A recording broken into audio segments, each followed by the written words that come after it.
The distant wail of a train whistle echoed across the Montana prairie as Rachel Nichols stood alone at her husband's grave, her knuckles white against the weathered fence post that kept her upright. It had been exactly 1 year since Thomas had been laid to rest, yet the pain felt as fresh as the spring wildflowers she'd placed upon the freshly turned soil. Montana Territory, 1876.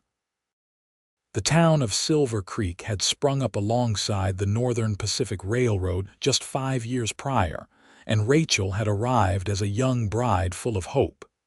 Now, at 26, she felt ancient, hollowed out by grief that seemed to have no end. Mrs. Nichols, the town's pastor called softly from the path. "It's getting dark. Let me walk you home." Rachel shook her head.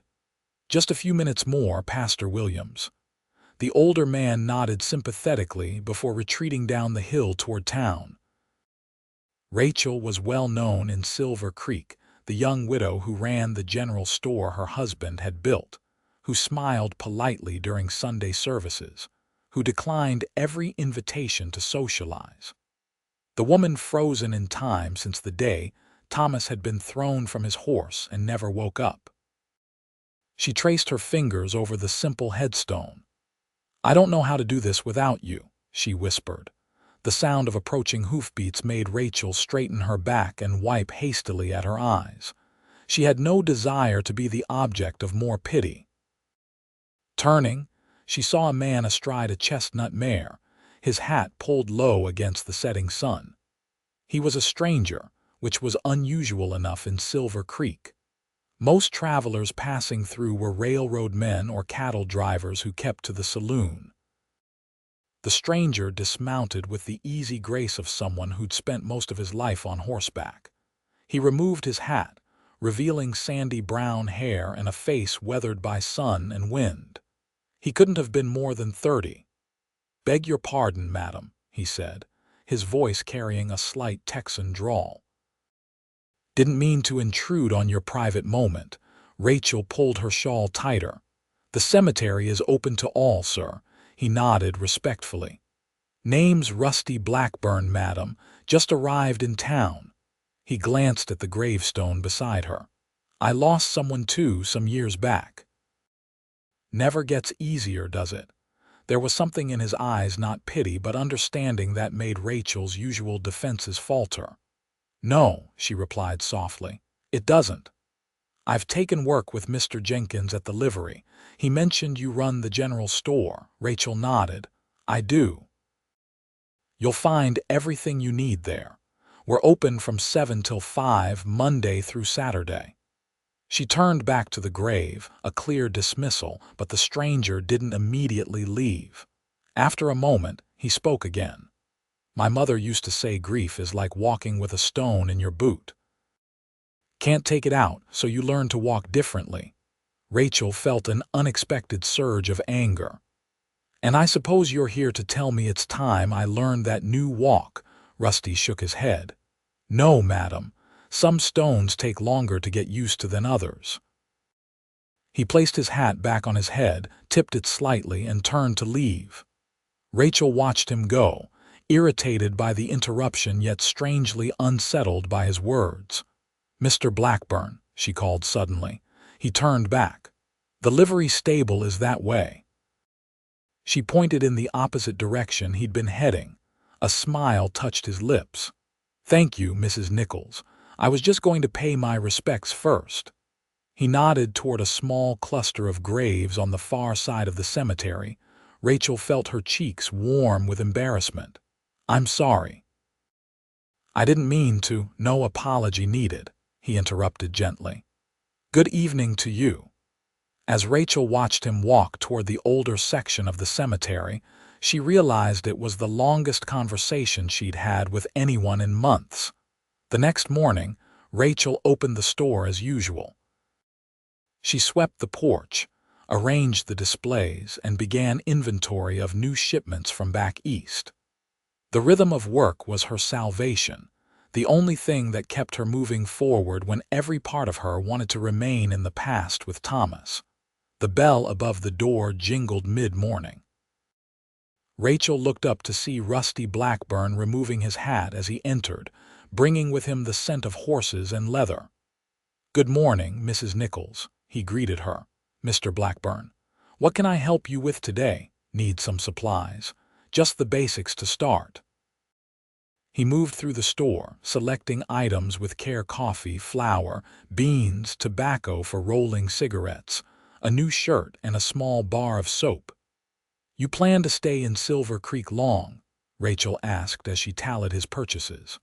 "For a while. Mr. Jenkins needs the help and I need the work." He placed a few coins on the counter. "I've been moving from place to place since the war. Thought it might be time to stop for a spell." "The war?" Rachel looked at him more closely, trying to determine his age. "I was young," he said, answering her unspoken question. "Lied about my age. Signed up in '63 when I was 16. Fought with the Union." Rachel nodded. She and Thomas had been children during the war, protected from its worst horrors in their small Minnesota town. "Your husband?" Rusty asked, nodding toward the gold band she still wore. "Accident," Rachel said simply. "A year ago." Rusty didn't offer condolences or platitudes, which Rachel found oddly comforting. He simply nodded as if confirming something he'd already guessed. "Town seems nice enough," he said, changing the subject. "Peaceful." "Most days," Rachel agreed. "Though we have our share of trouble when the cattle drives come through or when the railroad workers get paid." Their conversation was interrupted as more customers entered the store. Rusty gathered his purchases, thanked her, and left. Over the next few weeks, Rusty became a regular at the store. He always came in the mornings, usually for just one or two items. Rachel began to suspect he was manufacturing reasons to visit, but she couldn't bring herself to mind. Their conversations remained brief, but gradually grew less formal. Rachel found herself looking forward to the jingling of the bell that announced his arrival. One morning in early June, Rachel was struggling with a heavy crate of canned goods when the door opened. "Let me help with that," Rusty said, stepping behind the counter without waiting for permission. "I can manage," Rachel protested, but her arms were already trembling with the effort. "I'm sure you can," he agreed, taking the crate anyway. "Just like I can break a wild horse by myself, but it's easier with help." Together they unpacked the crates, Rusty placing the cans on high shelves while Rachel updated her inventory ledger. They worked in companionable silence until the task was complete.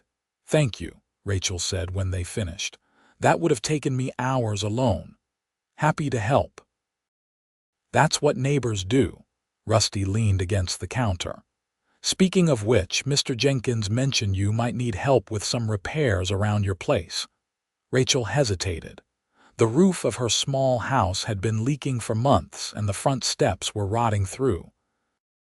Thomas had always handled such things. "I couldn't impose," she said finally. "It's not an imposition if I'm offering," Rusty replied. "Besides, I'm good with my hands and Sundays are quiet at the livery." Before Rachel could formulate a reason to refuse, the door opened again. Constable Davis entered, his expression serious. "Mrs. Nichols," he nodded to Rachel before turning to Rusty.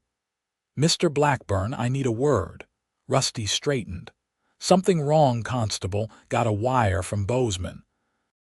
Says there's a man matching your description wanted for questioning about a robbery back in April." Rachel felt her chest tighten. She'd been a fool to let her guard down with this stranger. Rusty didn't look alarmed. "That would be difficult, Constable, seeing as I was working a cattle drive in Wyoming in April. Got paperwork from the outfit to prove it." The constable's eyes narrowed. "You got this paperwork handy?" "At my lodgings. Happy to fetch it for you." "I'll accompany you," the constable said firmly. Rusty nodded, then turned to Rachel. "My apologies, Mrs. Nichols. Seems our discussion about those repairs will have to wait." Rachel couldn't meet his eyes. "Of course." After they left, Rachel tried to focus on her work, but her mind kept returning to Rusty. She'd begun to think of him as a friend, perhaps something more. And now this. She felt the familiar walls rising around her heart again, reinforced by the reminder that letting people in only led to pain. That evening, as Rachel was closing the store, she heard footsteps on the porch. She looked up to see Rusty standing outside the window. Taking a deep breath, she unlocked the door. "I thought I should explain," he said without preamble. "You don't owe me any explanations, Mr. Blackburn." "I think I do." He held out a letter. "This is from the cattle company I worked for." Constable Davis verified it with a telegram. "The man they were looking for robbed a bank in Bozeman. I was driving cattle across Wyoming at the time." Rachel took the letter, scanning it quickly. "I see. I'm not running from anything, Mrs. Nichols. I've made my share of mistakes, but I'm no thief or outlaw." Rachel handed the letter back. "Why does it matter what I think?" Rusty's eyes held hers. "Because in the short time I've known you, your good opinion has become important to me." The sincerity in his voice caught Rachel off guard. For a moment neither spoke. "That offer to help with repairs still stands," Rusty finally said. "Sunday, then," Rachel replied, surprising herself. "After church." Rusty tipped his hat. "I'll be there." Sunday arrived with clear skies and a gentle breeze. Rachel sat in her usual pew at church, half listening to Pastor William's sermon about new beginnings. Her eyes kept drifting to the back of the church where Rusty sat, hat in hand, his attention focused intently on the pastor's words. After the service, several people stopped to speak with Rusty. Rachel noticed Mrs. Peterson, the town's most notorious matchmaker, eyeing them both speculatively.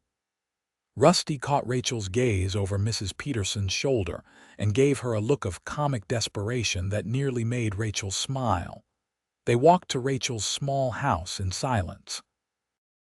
It was a modest frame structure that Thomas had built with help from neighbors when they first arrived. The white paint was fading and the garden was overgrown, but it was still home.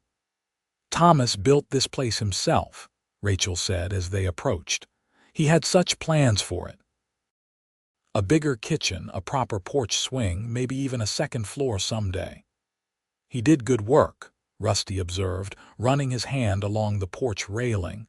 "Solid foundation, just needs some care." They spent the afternoon working on the house. Rusty repaired the leaking roof while Rachel cleared weeds from the garden. When he finished with the roof, he fixed the sagging steps, replaced broken window panes, and oiled the squeaking door hinges. Rachel brought him water and watched as he worked, his movements efficient and precise. "Why Silver Creek?" she asked as they sat on the newly repaired steps, taking a break. "Out of all the towns along the railroad, why stop here?" Rusty considered the question. "Wasn't planning to, was headed to Helena for work. But when the train stopped here, something just felt right." He glanced at her. "Sometimes you don't know you're looking for something until you find it." Rachel looked away, uncomfortable with the intensity of his gaze. "And have you found what you're looking for?" "Beginning to think I might have." He stood up, brushing dust from his trousers. "Let me take a look at that chimney before I go. Winter will be here before you know it." As summer progressed, Rusty became a regular fixture at Rachel's house on Sundays. They settled into a comfortable routine: church in the morning, followed by repairs and gardening in the afternoon. Sometimes they would share a simple meal afterward, sitting on the porch as the sun set. Rachel found herself looking forward to these days more than she cared to admit. Rusty was easy to be with. He didn't demand conversation, but seemed content to work alongside her in companionable silence. When they did talk, he spoke of his travels, of the places he'd seen and the people he'd met. He never pressed Rachel to share more than she was comfortable with, but gradually, she found herself telling him about Thomas, about their plans and dreams, about the day everything changed. "We were going to have a family," she confided one evening as they sat on the porch. "That's why we came west. Thomas wanted land, space for children to run and grow. We'd been trying for 2 years when he died." Rusty nodded, his face softened by the fading light. "He sounds like a good man." "The best," Rachel agreed. "I still talk to him sometimes. At night or when I'm alone in the store, I tell him about my day, ask his advice." She laughed self-consciously. "That must sound foolish to you." "Not at all," Rusty replied. "When my brother died at Shiloh, I talked to him every night for a year. Still do, sometimes." Rachel felt a connection with him then, stronger than before. They sat in silence as darkness fell, the space between them charged with something neither was ready to name. In August, Silver Creek held its annual Founders' Day celebration. The entire town gathered for a picnic, music, and dancing. Rachel had avoided the event the previous year, her grief still too raw. This year, at the urging of several customers and Pastor Williams, she reluctantly agreed to attend. She wore her second-best dress, a blue cotton that Thomas had always liked. As she approached the town square, she saw colorful bunting decorating the buildings, tables laden with food and children running and playing. For a moment, she considered turning back, but then she saw Rusty standing near the edge of the crowd watching for her. "You came," he said, smiling as she approached. "I said I would," Rachel replied, though her hands trembled slightly as she adjusted her bonnet. "It's a fine day for a celebration," Rusty observed, offering his arm. "Shall we?" Rachel hesitated, then placed her hand on his arm. They moved through the crowd, stopping to speak with neighbors and friends. Rachel was surprised by how many people seemed genuinely pleased to see her there. Mrs. Jenkins insisted she try her apple pie. Sheriff Davis introduced his new deputy, and even Mrs. Peterson's matchmaking hints seemed less annoying than usual. As the afternoon progressed, musicians set up on a small platform and began to play. Couples moved to the cleared area in front of the platform to dance. Rachel watched, a bittersweet ache in her chest. She and Thomas had loved to dance. "Would you care to dance, Mrs. Nichols?" Rusty asked quietly beside her. Rachel stiffened. "I can't. I haven't danced since." "I understand," Rusty said, no disappointment in his voice. "It was just a thought." They watched in silence for a while. Then Rachel spoke, her voice barely audible over the music. "The last time I danced was with Thomas, 2 days before he died. We were in the kitchen, no music, just us." Rusty nodded. "Some memories are too precious to risk changing." "It's not just that," Rachel admitted. "It's everything. Moving forward feels like leaving him behind, like betraying him somehow." She looked up at Rusty, her eyes bright with unshed tears. "I can't move on." Rusty's gaze was steady, understanding. "Then I'll walk slow till you can." The simple statement, so free of expectation or demand, broke something loose inside Rachel. She felt tears spill onto her cheeks. Rusty pulled a handkerchief from his pocket and offered it to her without comment. "I'm sorry," she said, wiping her eyes. "I've ruined your afternoon." "You've done nothing of the sort," Rusty assured her. "Would you like to go home? I'd be happy to walk with you." Rachel nodded gratefully. They made their excuses and left the celebration, walking slowly through the town toward Rachel's house. Neither spoke, but the silence between them was comfortable, filled with new understanding. At her door, Rachel turned to thank him. "You've been very kind, Mr. Blackburn." "Rusty," he corrected gently. "After all this time, I think you might call me Rusty." Rachel smiled, a small but genuine smile that reached her eyes. "Rusty then, thank you." "No thanks needed, Rachel." He tipped his hat. "I'll see you tomorrow at the store." As Rachel watched him walk away, she felt something shift inside her, not a lessening of her love for Thomas, but a small opening, a crack in the wall she'd built around her heart. The next morning, disaster struck Silver Creek. Rachel was awakened before dawn by shouts and the acrid smell of smoke. Throwing a shawl over her nightdress, she rushed outside to see flames engulfing the livery stable. The entire town had turned out, forming a bucket brigade from the well to the burning building. Rachel joined the line, passing buckets and watching in horror as the flames spread to neighboring structures. The general store was only 2 buildings away from the livery. "The horses," someone shouted. "Blackburn's still trying to get the horses out." Rachel's heart stopped. She dropped the bucket she was holding and pushed through the crowd toward the livery. The heat was intense, flames shooting high into the pre-dawn sky. As she watched, a portion of the roof collapsed with a thunderous crash. "Rusty!" She screamed, lunging forward only to be held back by Sheriff Davis. "You can't go in there, Mrs. Nichols. It's too dangerous." "But he's inside." Rachel struggled against his grip. "Someone has to help him." Just then, a figure emerged from the smoke, leading 2 terrified horses. It was Rusty, his clothes singed, his face blackened with soot. He handed the reins to a bystander before collapsing to his knees, coughing violently. Rachel broke free and ran to him. "Rusty, are you hurt?" He shook his head, still coughing too hard to speak. Rachel helped him move away from the heat of the fire, finding a place for him to sit against the wall of the barber shop. "You could have been killed," she said, examining a burn on his arm. "Couldn't leave them," he managed between coughs.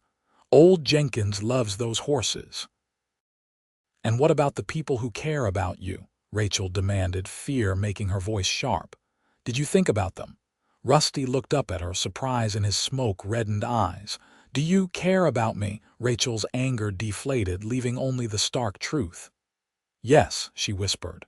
"I do." The fire burned for hours. Despite the town's best efforts, the livery was completely destroyed, along with the barber shop and the dressmaker's shop. The general store suffered smoke damage but was saved from the flames.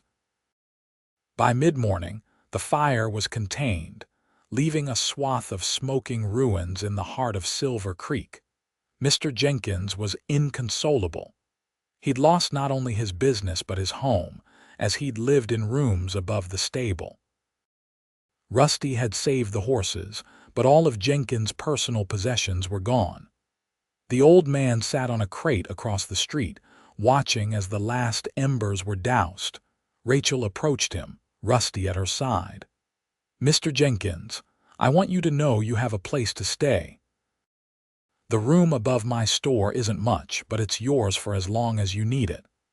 The old man looked up, his face etched with grief. "That's mighty kind, Mrs. Nichols, but I couldn't impose." "It's no imposition," Rachel insisted. "That's what neighbors do." She glanced at Rusty as she echoed his words from months earlier. He gave her a tired smile. "And we'll rebuild," Rusty added, placing a hand on Jenkins' shoulder. "The whole town will help." In the days that followed, Silver Creek came together as it never had before. Donations poured in for those who had lost everything in the fire. Men from neighboring farms and ranches came to help clear the debris and begin rebuilding. Women organized meals for the workers and took up collections of clothing and household goods. Rachel threw herself into the relief efforts, keeping the store open extended hours to provide supplies and serving as a collection point for donations. Rusty worked from dawn till dusk on the reconstruction, his skills as a carpenter in high demand. They saw each other in passing, exchanged tired smiles across the street, but had no time for their usual conversations. Rachel found herself missing their quiet Sundays, their talks on the porch. She missed him in a way that both surprised and frightened her. One evening, nearly 2 weeks after the fire, Rachel was closing the store when Rusty appeared at the door. He looked exhausted, his face leaner than before, new lines etched around his eyes. "May I come in?" he asked. Rachel nodded, stepping aside to let him enter. "You look tired." "So do you," he replied. "You've been working too hard," says the man who's been rebuilding half the town with his bare hands. A ghost of a smile touched his lips. "Fair point." Rachel moved behind the counter, her hands busying themselves with organizing already neat stacks of paper. "Can I get you something?" "Coffee. I was about to make some for myself." "Coffee would be welcome," Rusty said, removing his hat. Rachel disappeared into the small back room where she kept a stove for brewing coffee and heating her midday meal. When she returned with 2 steaming cups, Rusty was examining a framed photograph on the wall of Rachel and Thomas on their wedding day. "He had kind eyes," Rusty observed, accepting the coffee with a nod of thanks. "Yes," Rachel agreed. "He did." They sat on 2 chairs near the cold stove, sipping their coffee in companionable silence. Outside, the sounds of the town settling for the night drifted through the open window, a dog barking, men's voices from the saloon down the street, the distant whistle of an evening train. "I've been thinking," Rusty said finally, "about what comes next." Rachel felt a sudden chill. "Next? Jenkins isn't going to reopen the livery. His nephew in Bozeman has offered him a home there." "I see." Rachel's hands tightened around her cup. "And will you be moving on as well?" Rusty set his cup down and leaned forward, his elbows on his knees. "That depends." "On what?" Rachel asked, though she suspected she knew the answer. "On you." Rusty's gaze was direct, unflinching.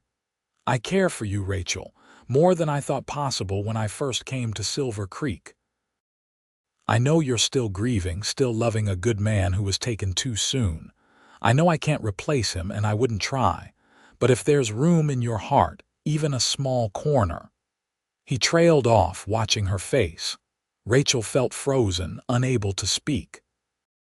"I told you once I'd walk slow until you could move on," Rusty continued when she remained silent. "I meant it. I still do. But I need to know if you want me to keep walking with you or if I should find another path." Rachel set her own cup down with shaking hands. "I'm afraid," she admitted, her voice barely above a whisper. "Of what? Of losing again? Of feeling this pain a second time? I'm not sure I would survive it." Rusty nodded. "That's a fair fear. I can't promise nothing bad will ever happen. Nobody can. But I can promise to face whatever comes together for as long as we have." Rachel thought of Thomas, of the life they'd planned, the dreams cut short. She thought of the past year of loneliness and grief. And she thought of Rusty, his quiet strength, his patience, his understanding. "When I saw you run into that burning building," she said slowly, "I realized something. The thought of losing you terrified me as much as losing Thomas did. I've been so focused on the past, on what I've lost, that I almost missed what was right in front of me." Rusty's eyes never left her face. "And what's that?" "A second chance," Rachel said simply. "Not to replace what I had, but to build something new, something different but no less precious." Rusty reached across the space between them, taking her hand in his. "Is that what you want, to build something new, with me?" Rachel looked at their joined hands, at this man who had walked so patiently alongside her through her grief. "Yes," she said. "I think it is." His smile, slow and full of wonder, warmed her more than any fire could. "Then that's what we'll do, together, at whatever pace feels right to you." Rachel felt something within her shift and settle, like a house finding its foundation after a storm. "I may still have days when the grief is overwhelming," she warned. "I expect you will," Rusty agreed. "And I'll be there for those days too. Not to fix it or make it go away, but just to sit with you in it." It wasn't a declaration of undying love or a dramatic proposal, but it was exactly what Rachel needed: an acknowledgement of her past, an acceptance of her pain, and a promise for a future that respected both. As fall turned to winter, Rusty and Rachel built their new life together piece by piece. He bought the land where the livery had stood and built a workshop where he crafted furniture and did repair work for the town and surrounding farms. They continued their Sunday routine, attending church and then working on projects together, though now they included improvements to both Rachel's house and Rusty's new workshop. The town watched their slow courtship with approval. Even Mrs. Peterson refrained from saying, "I told you so," though the temptation must have been great. On Christmas Eve, a light snow fell on Silver Creek, transforming the town into a picture from a storybook. Rachel and Rusty walked home from the evening church service, their breath forming clouds in the cold air. "I have something for you," Rusty said as they reached Rachel's porch. "A Christmas gift. I wanted to give it to you tonight if that's all right." Rachel smiled. "Of course. I have something for you too." Inside, they brushed snow from their coats and warmed themselves by the fire Rusty had built earlier. Rachel brought out a carefully wrapped package and handed it to him. "You first," she said. Rusty unwrapped the gift to reveal a handsome leather-bound journal. "It's beautiful," he said, running his fingers over the cover. "You told me once that you write letters to your brother sometimes," Rachel explained. "I thought you might like a special place to keep them." Rusty's eyes softened. "You remembered that, thank you." He reached into his pocket and pulled out a small box. "Now yours." Rachel opened it to find a simple gold band set with a small pearl. Her breath caught. "It's not an engagement ring," Rusty said quickly. "Not unless you want it to be. It's a promise that I'll keep walking with you at whatever pace you set, for as long as you'll have me." Rachel looked from the ring to Rusty's face, seeing there all the love and patience and understanding that had become so precious to her. "Ask me," she said softly. Rusty's eyes widened. "Are you sure?" Rachel nodded. "I'm sure. I'll always love Thomas. He'll always be part of who I am. But I've learned that the heart has an infinite capacity for love. It doesn't replace, it expands." Rusty took her hand in his eyes never leaving hers. "Rachel Nichols, will you marry me?" "Yes," she said, her heart full to bursting. "Yes, I will." As he slipped the ring onto her finger, Rachel felt a sense of peace she hadn't known in years. She wasn't leaving Thomas behind. She was carrying him with her into a new chapter, a new love. Outside, the snow continued to fall, covering Silver Creek in a clean, white blanket.